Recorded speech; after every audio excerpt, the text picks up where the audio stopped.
thank you all for joining us and welcome to the first of the ACA Producers Forum Masterclasses for 2025. We are doing quite a broad series of masterclasses throughout the year this year, not only in particularly interesting subject matter spaces like AI and tech and tools, but also in general production learning, rights management. There's a variety of things that we actually have on the cook this year, which we're quite excited about. We will, for those of you that are on our mailing list, we will be sharing a schedule of what's coming. And as your agency, respective agency producers and contacts in the ACA Producers Forum receive these invites, of course, they can be shared as broadly as you like. We'd like as many people as possible to participate in these masterclasses. It's not just for the production part of our industry, it's for everyone. So it really is super to see a whole lot of people on the call today. Welcome, and today we have the pleasure of having Monkey Donkey with us, and they're going to give us an AI masterclass. We've got Stuart and Sue Stobbs on the call. Stu is the creative director, the creative kind of crazy person behind everything that Monkey Donkey does. Sue, in her own words, is the make it happen traditional editor, but a make it happen kind of person. And Vanessa, you and I haven't met yet, but Vanessa Matsibane is also on the call today, who works with Stuart and Sue at Monkey Donkey. So that's a brief introduction from me. I think without further ado, let's hand over to Stu to take us through this particular masterclass. Enjoy, everybody. Awesome. Thank you, Kat. Hello, everyone, and happy Thursday. Hope the day is going awesome, and this will be a cool session. So what we're going to be covering today is a bit of an intro of who are we. I see from the call, I know some of you very well, and some of you sort of well, or we've worked together, and some of you I don't know. But yeah, thanks for having us. We're going to be talking a little bit about who we are. Then we're going to talk about a bit of a smattering in between things as to general AI, and then various different applications into advertising and production. And we've specifically focused on actual work because I think there's a lot of hype and a lot of theory and a lot of what could be in AI. So we've tried to keep it very rooted in actual stuff so that it's as useful to you as possible. Also, everything you see, and I guess this is the first point around AI is the line between AI and what's real and what's not. And I suppose we can have the debate, what is real? But that is becoming very blurred. So everything in this presentation you're going to see was made with the assistance of AI.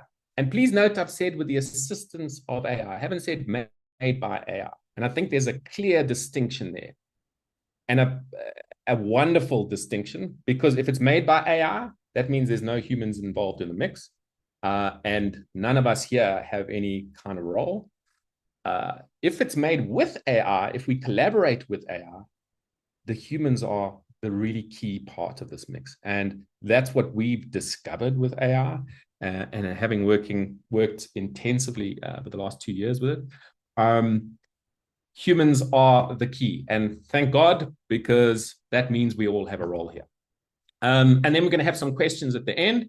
Obviously, it's a fairly big forum, so if we can keep those to the end, that'll be great. But you're welcome to put things in the chat, and then we can attend to those at the end. Okay, first off, Monkey Donkey. Yeah, we started almost 2 years ago now. 1st of April, it'll be 2 years. And essentially, we said, wow, these kind of world of creative AI. And we're going to focus on that, and obviously what affects us in advertising. AI as a category is massive, and many of it not so relevant to this forum. So we saw that this technology and what's going to happen is completely, in our opinion, going to change our industry. I don't think in 2 years' time we're going to recognize the processes that we currently use or have been using over the last couple of quite a few years now. I think it's going to radically shift, and hence why we started this business. We're all about creative humans using creative technology to create incredible new things. There's our website. I'm going to play you videos throughout. You can, I'm not sure how well they're going to stream on this, so you're welcome to visit the website and see a bit more. Okay, who am I? Who runs this circus? Well, it's myself, and as I said, I've worked with a number of you on this call. I've been an agency creative my whole career. Started at FCB, I was at Ogilvy, at Network, back at FCB. My most recent job in an agency was chief creative officer at McCann. That was a few years ago, and then we started Monkey Donkey, yeah, as I say, 2 years ago, because we felt that there's going to be this huge shift. Sue is my partner, and she's also my wife. So we met at FCB many years ago. She has run a production company for the last 15 years. She also started in agencies, as I said. And she started as an editor there, and then has created all kinds of different content with her business. And we thought, okay, if we put these things together, the creative side, as well as the production side, perhaps we've got this business if we can include the bots in this. And then the third, this is our partner, and we've got a big question mark around Vanessa, because, yeah, I'm going to tell you a bit more about her a little later, because there's something quite exciting we'd like to announce towards the end, which is a huge shift we believe in AI, and is going to really affect our industry. We're going to show you something at the end, which is we haven't shown anyone else. It's only launching in Feb. So yeah, we're going to give you a bit of a sneak peek at that. These are the clients we've worked with. Some of the clients we've worked with so far. Big clients, big brands are using AI. It is, when we started, it was a bit fringe. Compose it, send it back to me.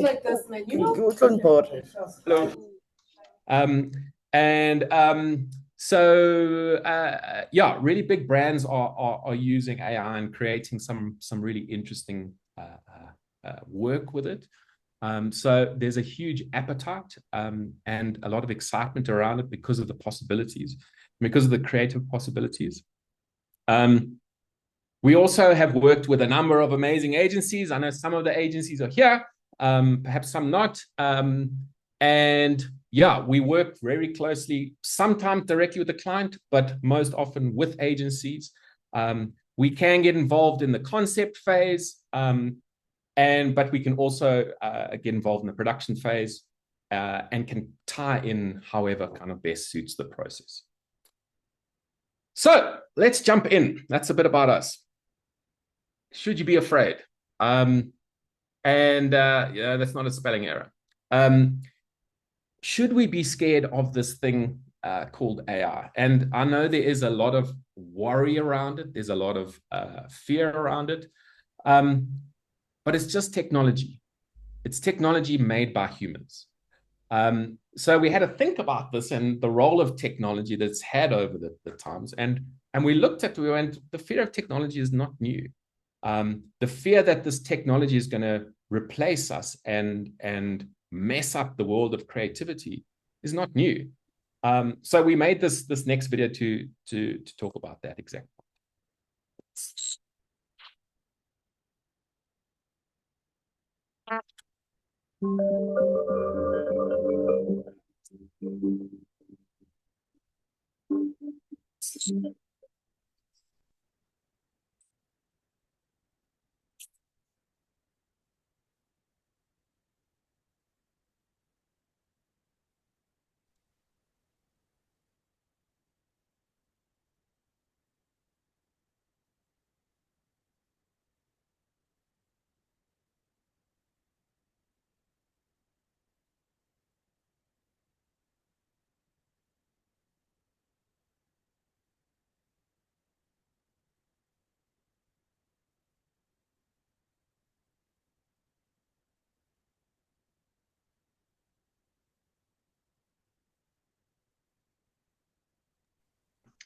Stu, I'm so sorry to interrupt, but it seems like nobody's getting audio Then on it, although one can, I think, read along pretty easly on that particular video. I wonder whether perhaps if you switch your video off, it might stream a little bit better. Turn my video off. And then just by way of a reminder, if everyone can just keep their mics muted, please, and be mindful of sound and conversations in the background. Thank you so much. Thanks, Stu. Can I just test this again? Yes, please go ahead. Can you hear it now? Oh. Yes.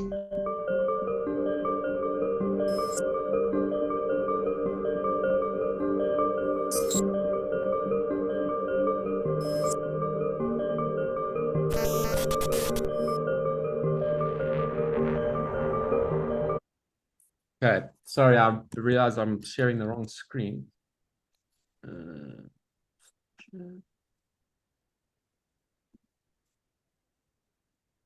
The audio seemed to be playing fine on that, Stu, just FYI. Great. Okay, there we go. So I won't dwell on this any longer, but essentially, when the camera came out in the 1800s, people felt it was the end of creativity. It was the end of painters' jobs. When in fact, of course, as we know, the camera turned into an incredible art form. When it first came out, the camera, people felt there was no creative input on this thing. You just click it. You don't need any skill. You just click a thing, and there's the picture. And we see AI and the tools of AI in a similar way. If you can go push a button and you can create something, you're going to create something pretty generic. Like if you give a camera to a 5-year-old kid, they can take a photograph, right? But if you take a camera and you give it to a photographer, they're probably going to create something quite different. Same camera, same technology, but a very different approach to how that technology is used. I know there's a lot of people worried about where is the film industry going and where are jobs going. The skills that people have at the moment translate directly into AI. If you use them in the right way, you can do incredible things. Yes, if you just click a button and your job is done after 1 second, there's going to be something. But we believe that is what you're going to create is something rather generic and something not particularly exciting. So is AI creative? And I've been kind of following the AI world. And I think the first ones that we kind of interacted with was ChatGPT, and we were quite blown away. And then Midjourney, and then we were really blown away. And we kind of realized that, okay, this robot technology was moving into this creative space. But what does that mean? If you want to see quite an interesting documentary, it's called AlphaGo, the movie. It's on YouTube. It's a documentary about AlphaGo was an AI created by Google back in 2016. And essentially, they pitted this computer against Lee Sedol, who was the world champion at a game called Go, which is essentially a really complicated version of chess. Very popular in the East, not so popular here, but it's got those black and white counters that you'll see in the back there. And it was a five match thing and at the time they said there's no ways this computer can beat this guy because he was the world champion for 16 years. But the process was quite different to the Kasparov chess things of the past. How the computer learned was very different. In the past, what it did was went, okay, here's chess. I've taught the rules, and I'm basically taught tons of different moves to use in the right place. I'm going to go into a match, and when something's played against me, I'm going to choose one of those moves, which I think is appropriate, and play it against. But it was essentially a cut and paste job. It would take a whole lot of things and copy them and have them in its bank and copy those moves, whatever they wanted at the time. How AlphaGo trained was completely different. They showed it this game and said, play this game, learn this game, exactly as a human would do. Yes, you learn the moves, and yes, you see some famous games and you see some famous moves, but you try to learn and understand the game so you can play it your own way. So what happened was they created the computer, and they created this AI, and they taught it. I think it was 6 weeks before they started to teach it the game, and it was a huge deal. And essentially, as I said, there was 5 matches. They pitted 5 matches. The computer won. Spoiler alert. And it was a huge surprise. And this thing, Move 37, was where everyone was blown away. So I picture it. It was actually 2 humans. There's not a robot there. There was the computer was telling the human which move to make against Lee. And they were sitting there, and imagine it's a bit like a rugby match. There was big crowds watching. Everyone is hushed watching this thing. And then the computer made Move 37. Everyone went bananas. The commentators all were shocked. Lee himself stood up and walked out of the room and started smoking. He went and had a smoke break for 7 minutes and came back. And then he lost the match. The big deal was that this Move 37, no human had ever made before. It was completely unique and creative, was something new. So, and that was kind of going, oh, wow. If you teach these new technologies a game or a thing, it can come up with something completely fresh. And that was back in 2016, obviously quite a while ago now. And in AI terms, kind of millennia. Is that true creativity? I'm not sure. And I'll go back to the key thing. The humans are the really important thing. Because this is a question many of us asking, are we all out of a job? Are all these robots going to take our jobs? And we would say humans are more important than ever. Ideas are more important than ever. The most important thing in AI is not AI, but you, the human. AI is this blinking cursor waiting for input, waiting for direction. It is incredible technology that can push you so far, but the human is the key differentiator in the mix. And creative humans plus creative AI can do incredible, impossible, amazing, wonderful new things. Anyone who said they made it in 3 seconds, well, yeah, I would challenge that, and I don't think that's where we're going to differentiate and where we're going to do incredible stuff. Everything is changing, and it's changing faster than you think. And this can be an overwhelming.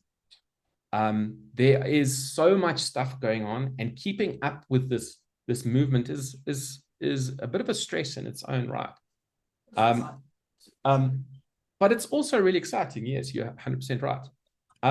But it really is changing fast, and we believe it's going to change everything, and that none of us are not going to be affected. If you want to read an interesting book, Mustafa Suleyman, he was the head of Google's AI, and he's one of the big AI guys, and he wrote this book, The Coming Wave. And one of the quotes from that book is, AI will have a greater effect on the world than the internet, and it will do it faster. So just think how fast and how much the internet has changed every business and everything what we do. AI is going to have and is having a greater impact. I can highly recommend reading that book. But let me move on, and let's talk about imagery. So within the last year and the last 6 months, there have been huge things and huge improvements in stills. This is not a photograph. This is an image we created. And it feels 100% genuine. If you know how to prompt and what you're doing, you can really create incredible things. And it's not just in stills, it's in video too. Realistic movement of her hair, the clothes bouncing, she's in Cape Town. All of these things are real and can be real. And what are we going to do with them? So, and how do we use AI for what it's really, really good at? So I'm going to show you an Audi case study, something we did with Ogilvy. Hello, Ogilvy people. And what was really exciting about this was AI was able to provide a solution, which was something which we couldn't have done before, and is a really interesting way to approach a campaign. So the problem was, the challenge was Audi was launching this collection, this limited edition collection of vehicles, and fantastic. However, all the cars were on a ship, so we couldn't shoot the cars. There was some existing footage of cars, but they wanted to create this world that consumers could buy into. Because if I'm the person who wants a limited edition Audi, I probably would have limited edition other things, like a limited edition handbag, clothing, quite unique clothing. So what we did is we looked at the vehicles, and we looked closely at the shapes and the design. Audi is obviously, design is core to the brand values. The shapes and curves of the vehicles are quite key and identifiable. And then we said, what if we were able to create this world based on the shapes? So if we took this front grille, this honeycomb grille, and we made it into clothing, into fashion, what could that look like? We created this image. If that honeycomb grille was a leather handbag, what could that look like? If that same shape translated into some kind of architecture, into shapes in a beautiful garden, what could that look like? Bringing different shapes into other furniture. This was the wheel, inspired by the wheel. And what we did is we literally prompted shapes of the vehicles. We created a style and a vision, and used those shapes to influence the imagery. Then we animated that imagery. And of course, it all needed to feel like Audi. This cool, slick Audi world. And what's possible to do now is to really create wonderful movement, realistic movement, but that's in the shapes of what we were trying to do. So this was the 60-second video, and it's a combination of AI imagery animated in a number of different ways, as well as footage of vehicles which they had centrally in Germany. Really key, the old school talent and skill of editing is so key right now, and I think key to bringing this job to life. So this was the launch video. It begins with a vision, a tapestry of inspiration, a dynamic blend of elegance and ambition. Designed for the discerning, crafted for the bold, inspired by the progressive. A range of special edition models, curated for those who don't just seek to exist, but to express. Every acute angle, each flowing curve, a testament to your nature. Merging style with cutting-edge mobility. A synergy of sophistication and performance. To drive one is to announce your presence. This is our vision of progress. Curated collection, inspired by Audi. And so that was obviously a video output. As part of the other outputs, and working closely with the agency, was to create backgrounds that their digital team could use within the various different pieces of content. These went on outdoor, throughout their social campaign. And of course, the agency has a big social team. So we worked with them on that to be able to roll out a whole bunch of different elements. Another key thing here, which is quite exciting for South Africa, is imagery and inclusive imagery.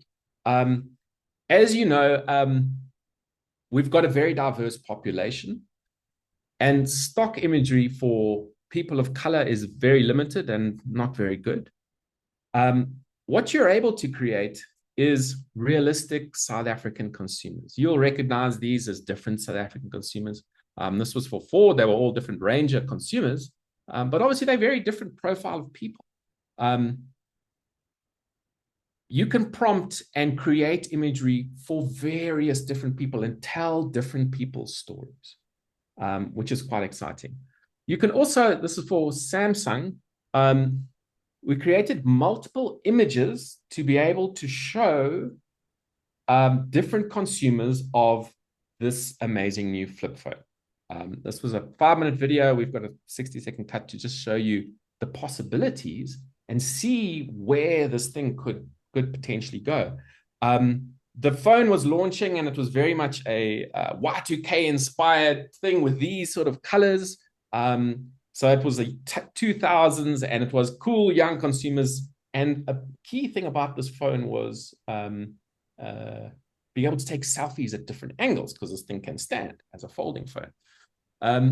And essentially how we made this was create thousands of stills and then animate them together to create a specific style that is South African, that shows multiple consumers, that is quite inclusive. I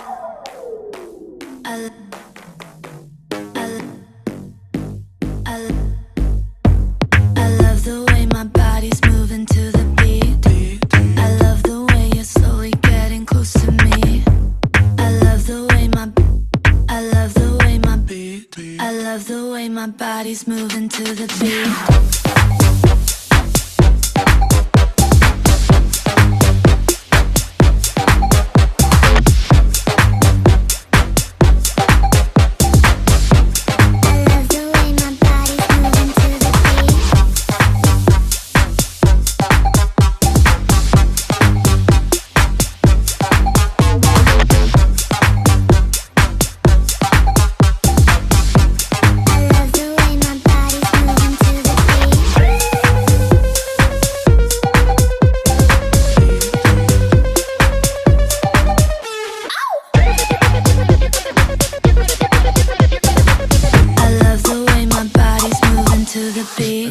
They were on these huge 13-meter screens at Joburg Day, which was pretty exciting. So the imagery can go to any size and can be on kind of any place.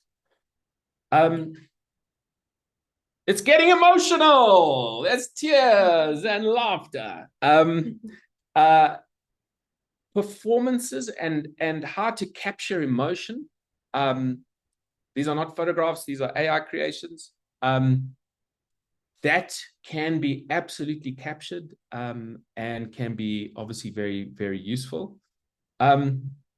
This is technology that launched late last year, and just seeing how the performance can work and how you can capture realistic performance through this in multiple characters.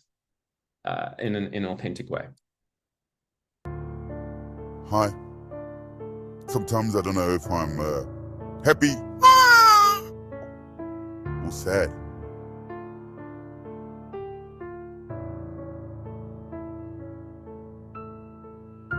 Hi. Sometimes I don't know if I'm happy or sad.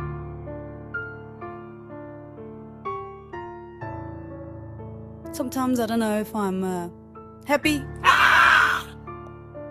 or sad.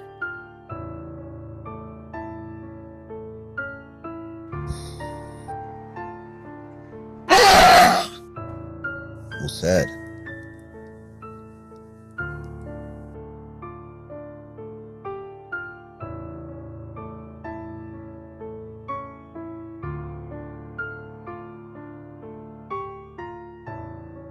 So Sue tells me there's quite a delay. If you want to see that, it's on our website.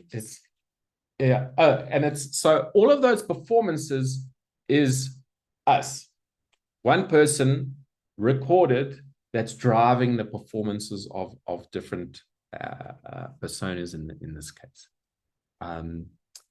Voice-wise, again, it was a single voice that's been translated into multiple voices. So video production is changing. There are huge shifts happening. You've seen some of them, but there's also AI doesn't have to only be AI. You saw the audio example where it was footage mixed in, which I think is a great way of using it. Some of it can be just AI stuff, the Samsung example, which was stills. This emotions thing is stills brought to life through different animation techniques. The other way is shooting something and creating multiple outputs. So all of those outputs on the right are driven by the video on the left. So you can shoot a video on the left and create an animated thing. You can create that weird bear at the bottom.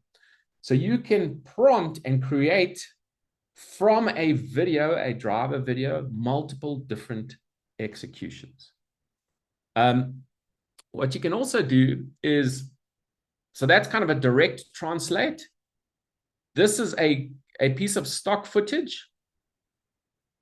Not too thrilling, a dude stretching in front of a green screen. And then what we did is ran it through different processes and put him in a different world.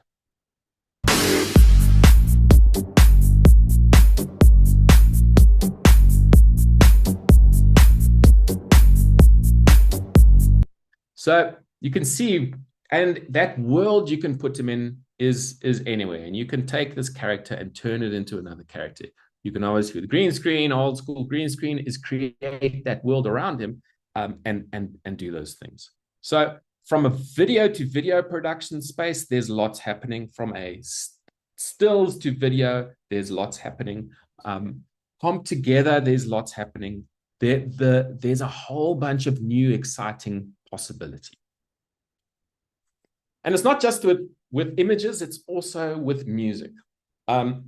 This is a project we did with Samsung, with Vanessa. Hello, Vanessa.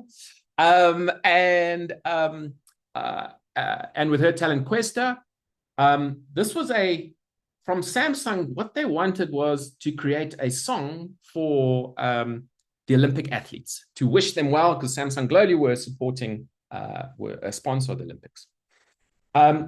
And of course, Samsung is about AI. If you don't know, it's on their phones and it's something they push. So we said, what if we were to be able to create this song, which is go out there and win South African athletes.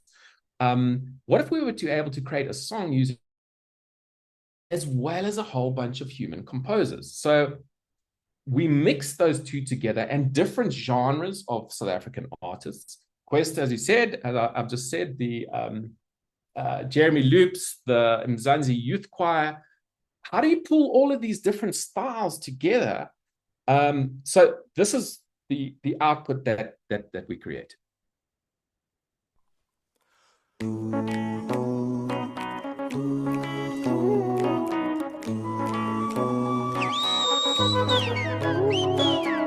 Mzansi, shine bright like the morning sun. Show the world our glow. Our journey's just begun. Fly, Mzansi, fly, let your spirit soar. In the heart of France, we're ready to roll. With the Ubuntu guiding, we stand side by side. South Africa, we'll wear it with pride. For the WIN, can't tell you how proud of you I am. We all raise our flag with pride in the spirit of our land. Mzansi, nyege balloon, we rise, but I never bow forfeit. Yeah, game, face on, wings spread, take off. Fly, Mzansi, fly, let your spirit soar. In the heart of France, we're ready to roll. I won't play the whole song because I'm aware of time. But one of the key things here is, so firstly, how did we use AI? We used AI to help with the concept. We used AI to help write lyrics. We used AI to help specifically create some melody. And we helped, there's various different layers in there, and some are AI created. Very key, however, is the humans in the mix. And I've said this a few times in the presentation, I'll say it again because it's really important. This is an AI job, but 29 musicians and 112 other humans got work from this. Humans. And the work is what it is, we believe, because of the role of humans with AI. Because we could take it so far and create something. Then we brought on a composer who also worked with AI to take it much further, because we're not music people. He's a musician. Then we brought on individual artists to add to the thing. So like Questa's section there, he came in and we could suggest where kind of what that could be, but I can't write like Questa. AI can't write like Questa. So we can make a suggestion, but he came in and collaborated with us and made his section what it is. So really important is the human in the mix, and the humans, like the Mzansi Youth Choir, what they brought was their vibe and their energy, which really kind of lifted the song to the next level. All right, and I'm sure this is a big one for everyone in this room. Is it legal to use AI? Can we use AI? The short answer is yes, it is. But like anything, you need the right subscriptions, you need the right permissions. Going back to how things are made, what the image generators don't do, or certainly the ones, the big ones and the ones that we use, what they don't do is have a collage of images. So let's say you had you did a campaign for whatever client and you've got an image up there and someone went, oh, but that's me. It isn't them. Because each image that's created by the big image generators, not by all of them, but by the big ones, is an absolutely unique image. It's a one of a kind. It did not take a whole lot of eyes. Let's say you're making this cat, a whole lot of cat's eyes. It's got a bank of 1 million eyes and 1 million ears and 1 million feet and 1 million whatevers, whiskers, and choose that one, that one, that one. It doesn't collage it together. It knows what a cat looks like, and it creates a fresh new cat each time. Actually, 4 cats. And the way that we prove that is each number is created on a private server, our private servers, and there's a unique number attached to those images. What is possible with AI is for us to use an image we don't have, so we don't have permission to use. We could steal an image and use that. That's ethically wrong, and it's also stealing, and it's the potential for downside is obviously huge. So we don't do that, and the proof of that, and make sure that you get this proof, is that you haven't used images that either you don't have, that the client doesn't have permission to use, or you as an agency don't have permission to use. And this is how it can be proved, which is amazing. Ethically, of course, you can create stuff. This is an image we created yesterday. It doesn't exist. Elon Musk is not there burning and having this thing, but we could create that. There's a lot of ethical questions around these things. We really need to think about how we're using these tools, and be aware that they can be used nefariously. I'm sure you guys have heard of deep fakes. Deep fake is essentially a made-up thing. You can use AI and a number of different tools to trick people into thinking that things don't exist, or sorry, that they do exist. This is a deep fake. These two obviously were good friends who split up last year. You can take those and make them friends again. You can take those and make them more than friends again. These are deep fakes. This did not happen. So I would say be aware that there's things that will be going on more and more.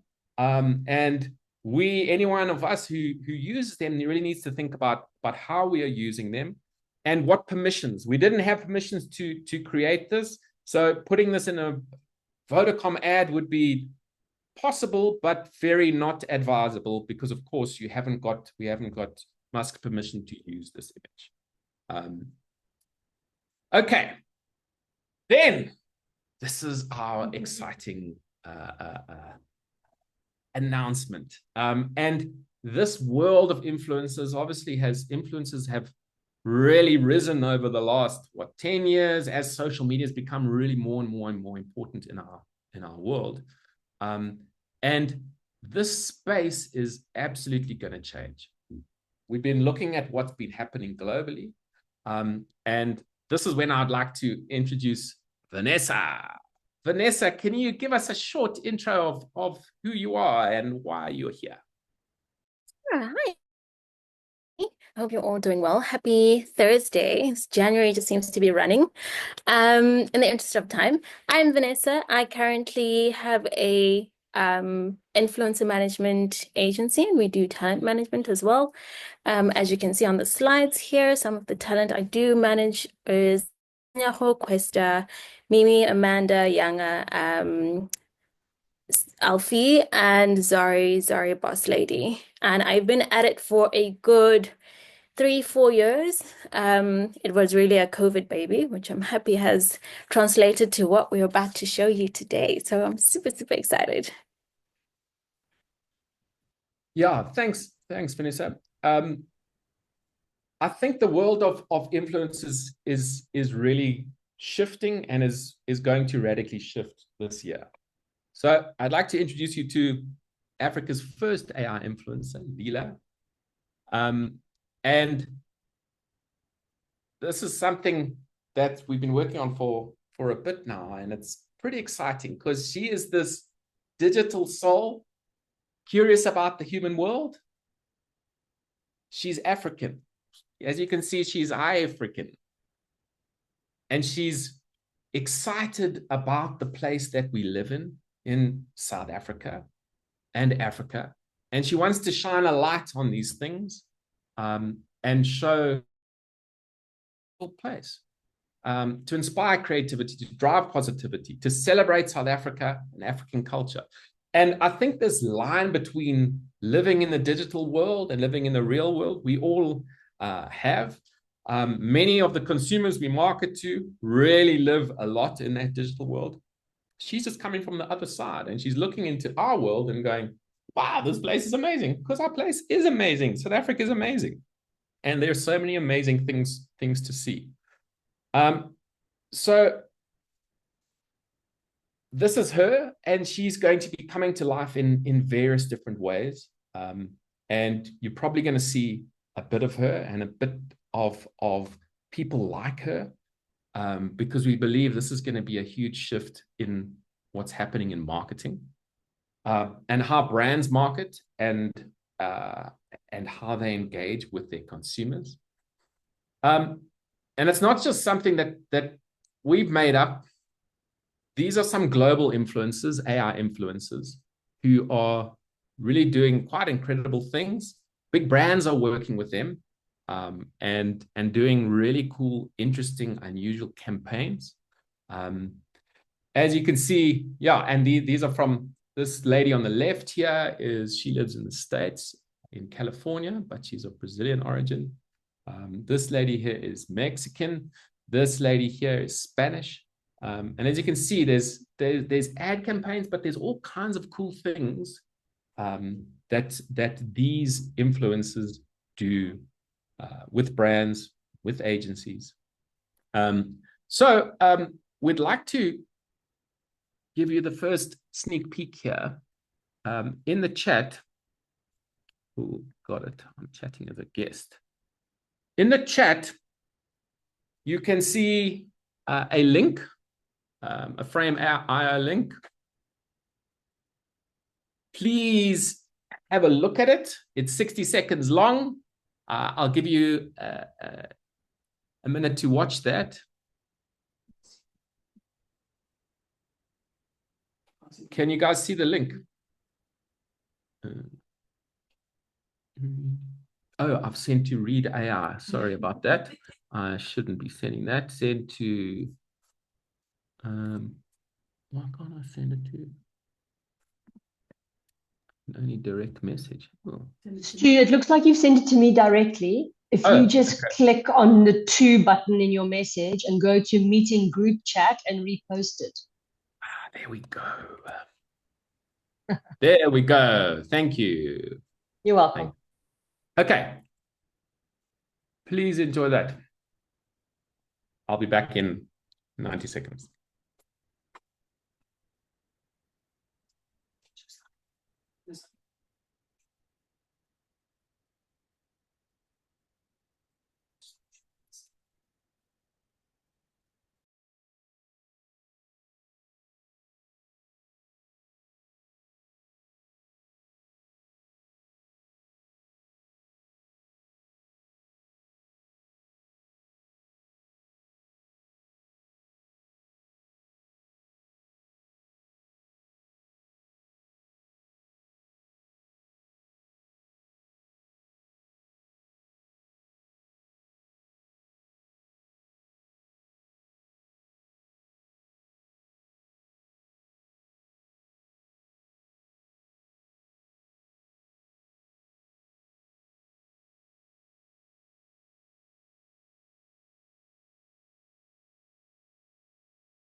Okay, I'm guessing you should have finished watching that by now. Yeah, we feel that's a huge shift that's going to be happening, and something which we can all get involved in, and that this is really going to be a change in marketing. I see we have just under 10 minutes left, so we wanted to leave some space for questions, which I'm sure there are.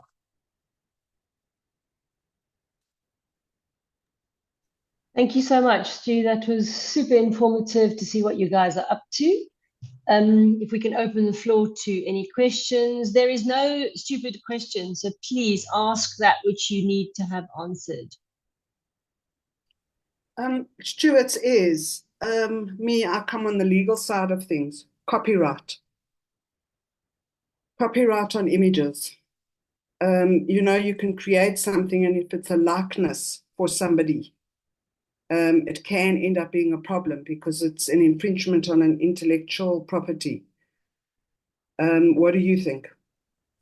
So, yes, so going back to what I was saying earlier, absolutely. I can take a picture of you and I can use that as a prompt to create an output. That will get me sued, will get the client sued, or potentially, and get us all in hot water. Right. However, you don't have to prompt with that image. So, and you shouldn't prompt with that image. If I have rights to go and take a photograph of yourself and use that in a thing, I can prove that I didn't use anyone else's photo. I can prove that I didn't use the photo. So if you come to me and say, oh, that looks like me, I'm suing you. I can go, cool. I can show you my prompt, come onto my private server, fill in the unique number. It pulls up the image and the prompt and shows that I have or haven't used your image.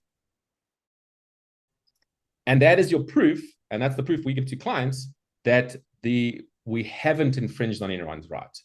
Of course, if a client has photographs that they own and they want to use, like the Audi images, those were photographs of vehicles which Audi owned, and we used those to help inform the shapes of things. That's fun, because we can also prove we used those shapes, and they can go, yes, well, we have those images. Thanks, Stu. Chantal has a question related to Leela. And that is, can we get more info of the range of performance and if there's any limitations, also more clarity on what is involved with creating other AI influences, i.e. rough idea of timings and costs. I would imagine that that's something that you need to just chat with the Monkey Donkey team directly about, Shant, unless you have a short answer to that, Stu. So the short answer is yes, absolutely. It's a whole conversation. Please get in contact. I'll just put our contact details there. Get in touch and we'll happily have a further meeting. Awesome. Thank you so much. And then there's another hand raised, Justin. Hi, I just want to check time-wise, how long did it take you guys to do the prompts for the Audi campaign? So that campaign was, yeah, a month. So yeah. So timings. So what we are very aware of and wary of is we are not trying to make AI cheap and quick. It is cheaper and quick often to have an AI approach or to have AI mixed into your approach. Monkey Donkey is not trying to automate and create the cheapest, fastest solution. I know there are massive pressures from clients. There always have been, and it's only got more, to create stuff as quickly as possible, as cheaply as possible. Going back to the really important part of humans in the mix and the creative process in the mix, if you want to create something that is standout, that's different, you have to have some amount of time and some amount of budget to be able to go on the creative process. If you want generic middle of the road stuff, that's going to be your cheapest, fastest option. And there are definitely going to be clients out there who are developing tools to do that. But as agencies, I believe that's our big point of difference is our humans and how we use our humans to push these tools into incredible new ways. You're so right. Thanks, Stu. I think it's the old adage that regardless of what it is that you do, everyone's a photographer, right? Because they have an iPhone or they have a smartphone, but not everyone's a good photographer. So it's the same with technology. Use the technology to your advantage, but it doesn't have to be cheap and fast. In fact, it shouldn't necessarily be the default, cheap and fast. So yeah. And there are definitely benefits, time and cost benefits, 100%. But if the going in point is, I want something cheap. Not this. Teresa, sorry, you are off mute. Thank you. Go ahead, Stu.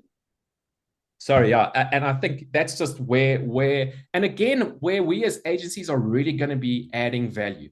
If what we are trying to do is to exclude ourselves from the mix, we're going to go, you can have this in 3 seconds. Look what I did in 3 seconds. And it's not what I did. It's what the computer did in 3 seconds. Then ultimately, as agencies, we don't have a role. Where we have a real role is to add value to our clients, to really go, how do we make our clients stand out? And by that, it's doing different creative work. It's not doing all of the same stuff that competitors are doing. It's trying to stand out. And to do that, you need humans in the mix. Absolutely. Thank you so much. Just a quick point of clarity. You've got 2 email addresses on your contact slide, and they're both Sue. I'm assuming that one is Stu. That is, get hold of Sue. Get hold of Sue. Get hold of Sue.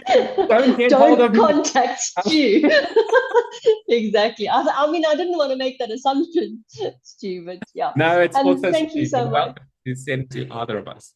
Great. Thank you so much. Thank you to all of you at Monkey Donkey for an informative presentation. It was really super to see some of the kind of fresh thinking that's being done using tech and tools to get ourselves to an expression of creativity for our clients. It's awesome.